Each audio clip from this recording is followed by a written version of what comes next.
नमस्कार, आपका अक्षता क्लासेस में स्वागत है। आज हम रामधारी खंड 1 की प्रतिलेखन संख्या 43 की डिक्टेशन करेंगे, जिसकी स्पीड 80 शब्द प्रति मिनट होगी। आपकी डिक्टेशन अगले 5 सेकंड में शुरू होगी। 5, 4, 3, 2, 1 स्टार्ट। माननीय सभापति महोदय, मैं आपका बहुत आभारी हूँ जो आपने मुझे इस बिल पर बोलने के लिए समय दिया है।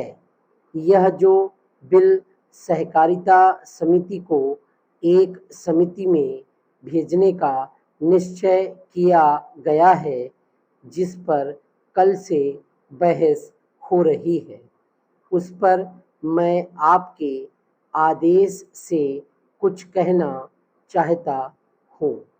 श्रीमान, इस बिल को देखा जाए तो यह समझ में आता है कि यह कोई नया बिल नहीं है, बल्कि जो सन 1912 का कानून है उसी की लाइन पर बनाया गया है और कोई नई बात नहीं रखी गई है। श्रीमान, इसमें सहकारी खेती की बात रखी गई है। अगर यह कहा जाए कि यह कोई नई बात नहीं है तो गलत नहीं होगा।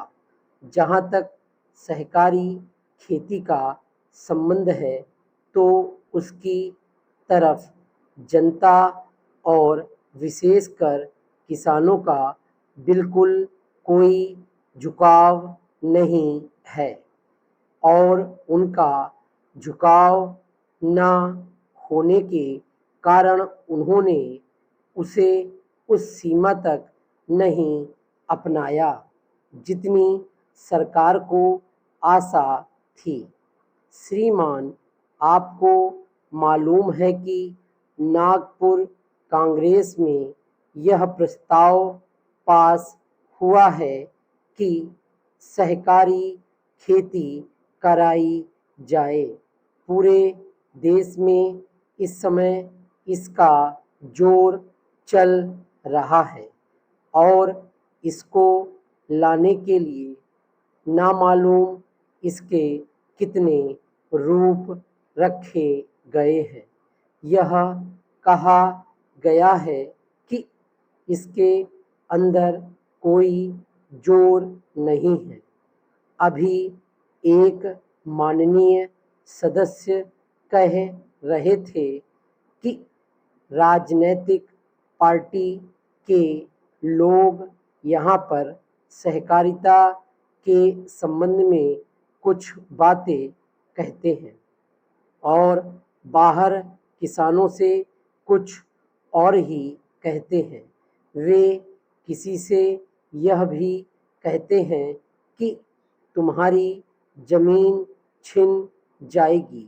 मैं यह निवेदन करना चाहता हूँ कि यह जो कहा गया है और किसानों के अंदर जो भावना पैदा होती है वह इस बिल से साफ स्पष्ट होती है कि वह गलत भावना नहीं है। मैं यह जानता हूँ कि जब किसान पार्टी का जोर बढ़ा और किसानों की आवाज़ ऊंची हुई तो सरकार ने और हमारे नेताओं ने यह कहना शुरू कर दिया कि हम सहकारी खेती को किसानों के ऊपर लादना नहीं चाहते, बल्कि यह तो किसानों की इच्छा पर है। लेकिन इसके साथ ही साथ एक बात मैं पहले भी निवेदन कर चुका हूँ और फिर भी निवेदन करना चाहता हूँ कि नेताओं का अपना विचार होना चाहिए। किसी सभा में जब यह कहा गया कि यह जो सहकारी खेती शुरू की गई है, यह तो अंत में सामूहिक खेती की तरफ ले जाएगी। डिक्टेशन कंप्लीट हो गई है। Thank you.